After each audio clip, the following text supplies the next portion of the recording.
ಹೇಳಿಕೊಡುತ್ತಿರುವ ಈ ವಶೀಕರಣ ತಂತ್ರವು ನೀವು ಯಾರನ್ನು ಬೇಕಾದರೂ ಸಹ ವಶೀಕರಣ ಮಾಡಬಹುದು. ಅದು ಹೇಗೆ ಮಾಡಬಹುದೆಂದು ನಾನು ಈ ವಿಡಿಯೋ ಮುಖಾಂತರ ನಿಮಗೆ ತಿಳಿಸಲು ಬಯಸುತ್ತೇನೆ. ಇದೊಂದು ಕಾಳಿಕಾ ದೇವಿಯ ವಶೀಕರಣ ಮಂತ್ರವಾಗಿದೆ. ಇದು ಒಂದು ಚಮತ್ಕಾರಿ ವಶೀಕರಣ. ಅದು ಹೇಳಿದರೆ ಸಾಕು, ಅವರು ನಿಮಗೆ ಬೇಗನೆ ವಶವಾಗುತ್ತಾರೆ.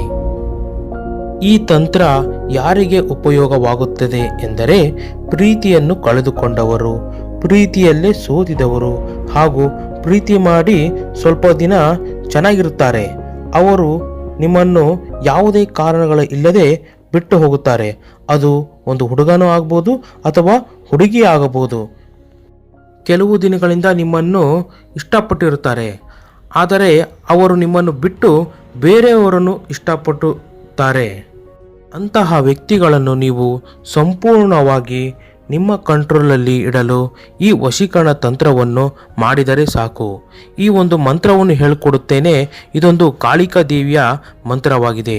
ಈ ವಶೀಕರಣ ತಂತ್ರವು ಯಾರು ಬೇಕಾದರೂ ಸಹ ಮಾಡಬಹುದು. ಉದಾಹರಣೆಗೆ ಅತ್ತೆ ಮಾವ, ಅತ್ತೆ ಸೊಸೆ ಹಾಗೂ ಪ್ರತಿಯೊಬ್ಬರೂ ಸಹ.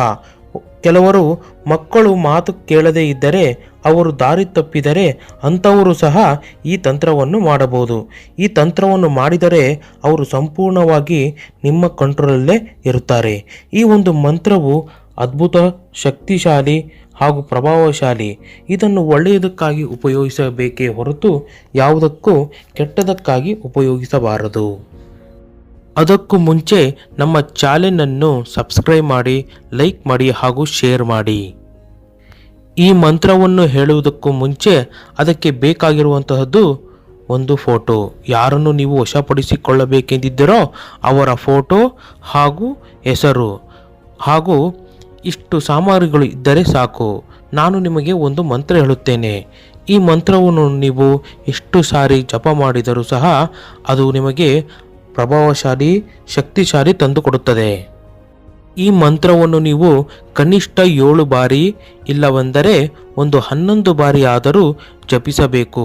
ಯಾವುದಾದರೂ ಒಂದು ಸುಳಿವು ಸಿಕ್ಕೇ ಸಿಗುತ್ತದೆ, ಒಂದು ಸಂದೇಶ ಕೂಡ ಬಂದೇ ಬರುತ್ತದೆ. ಈ ಮಂತ್ರವನ್ನು ನಿಮಗೆ ಹೇಳುತ್ತೇನೆ, ಕೇಳಿ. ಓಂ ಬ್ರೀಂ ಕಪಾಲಿನಿ ಕುಲಕುಂಡಲಿನಿ ಅಮುಕಿ ದೇಹಿ ದೇಹಿ ಸ್ವಾಹ. ಇದೊಂದು ಅದ್ಭುತವಾದ ಕಾಳಿಕಾ ದೇವಿಯ ಮಂತ್ರವಾಗಿದೆ. ಈ ಮಂತ್ರವನ್ನು ಇನ್ನೊಮ್ಮೆ ಹೇಳುತ್ತೇನೆ, ಕೇಳಿ.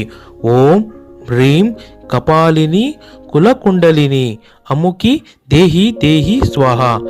ಅಮುಕಿ ಎಂಬ ಜಾಗದಲ್ಲಿ ನೀವು ಯಾರನ್ನು ಇಷ್ಟಪಡುತ್ತೀರೋ ಅವರ ಹೆಸರನ್ನು ಹೇಳುತ್ತಾ ನೀವು ಈ ಮಂತ್ರವನ್ನು ಜಪಿಸಬೇಕು. ಉದಾಹರಣೆಗೆ ನಾವು ಹೇಳುತ್ತೇವೆ, ಕೇಳಿ.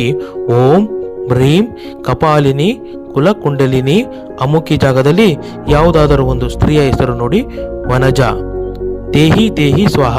ಇನ್ನೊಮ್ಮೆ ಹೇಳುತ್ತೇನೆ, ಓಂ ಬ್ರೀಂ ಕಪಾಲಿನಿ ಕುಲಕುಂಡಲಿನಿ ವನಜ ದೇಹಿ ದೇಹಿ ಸ್ವಾಹ. ಈ ಮಂತ್ರವನ್ನು ನೀವು ಒಂದು ರಾತ್ರಿಯ ಸಮಯದಲ್ಲಿ ಹಾಗೂ 9:30ರಿಂದ 10:30 ಒಳಭಾಗದಲ್ಲಿ ಮಾಡಬೇಕು. ಈ ಮಂತ್ರವನ್ನು ಹೇಳುವಾಗ ನೀವು ಯಾರಿಗೂ ಹೇಳದೆ ಒಂದು ಗುಪ್ತ ಜಾಗದಲ್ಲಿ ಕುಳಿತುಕೊಂಡು ಈ ಮಂತ್ರವನ್ನು ಜಪಿಸಬೇಕು. ಈ ವಿಡಿಯೋ ನಿಮಗೆ ಇಷ್ಟವಾದರೆ ಲೈಕ್ ಮಾಡಿ, ಶೇರ್ ಮಾಡಿ ಹಾಗೂ ಕಮೆಂಟ್ ಮಾಡಿ.